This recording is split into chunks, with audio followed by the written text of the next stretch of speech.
Hello and welcome to the week 3 slides for ESC semester 2. Today we will be looking into the interview and CV skills. So we will be covering your CVs, what to include, what not to include, what employers actually look into while looking your CV. There are certain mistakes that we make while making a CV, customizing CV, and certain interview skills.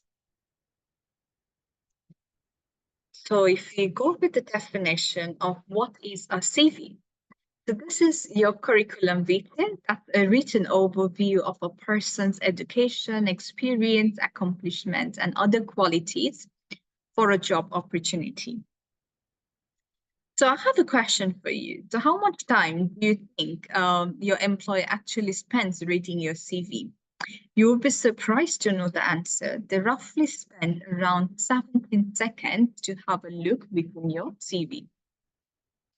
So how long our CV should be? Should it be 1 page, 2 page, or 3 page? The ideal CV should be roughly around 2 pages. So what to include within your CV? There are certain things that we have to include within our CV. The first thing is definitely our name, our address, which indicates the area we stay in or the postcode, our telephone numbers, email address, our LinkedIn profile, our personal profile that's been tailored to the job, which is our personal statement, certain key skill and qualities of achievement, the technical knowledge that you have gathered or you have experienced, the work history, your educational and qualifications, and lastly, your hobbies and interests. There are certain things that you should not mention within your CV, and they are your references. It should be provided upon request. A photo of yourself, a holiday booked, that should not be there, your date of birth, your NI number, your driving license, or the reason why you have quitted from your previous job, any disability that you have that should not be mentioned within your CV, and the national background or the nationality background from where you come from. So how should we structure a CV? So in order to structure a CV, we have to put forward our personal profile or our statements, certain skill and qualities of our achievements, our education, our work experience, our hobbies and interests. Lastly, it should be the reference that should be provided upon request. So the prime selling area for your CV is your personal statement. It's how you sell yourself. So this is where you discuss who are you, what you did, and where you did it. So this is anything from work summary downwards, and that is evidencing what you have said in the prime selling space. So what does employer actually want? So employer research involved over 200 employees figured out that it's not always the skill set that they look into, but at times they focus onto the mindset of their employee. So 97% of the companies involved in the research prefer to hire a mindset rather than a skill set. The reason behind this, when we talk about the mindset, there are certain things that come along with it.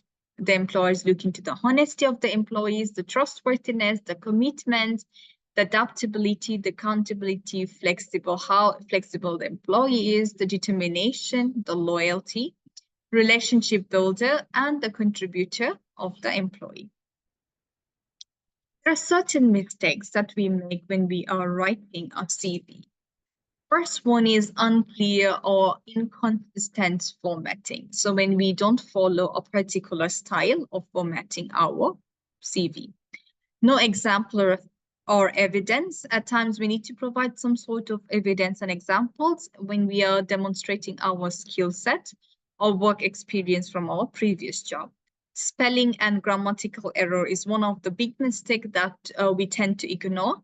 Not tailoring or including industry keywords, and lying in your CV. This is highly not encouraged when you're writing your CV. It's better to be truthful when you're writing your CV. There are certain stages to tailor your CV. The first one is to identify the employer's requirements. which indicates what qualification they're looking into, the skills, the competency, and the experience they're looking into.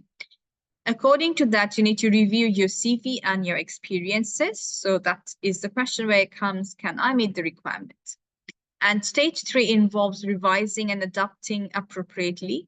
So have I displayed the evidence of the need that they are looking into?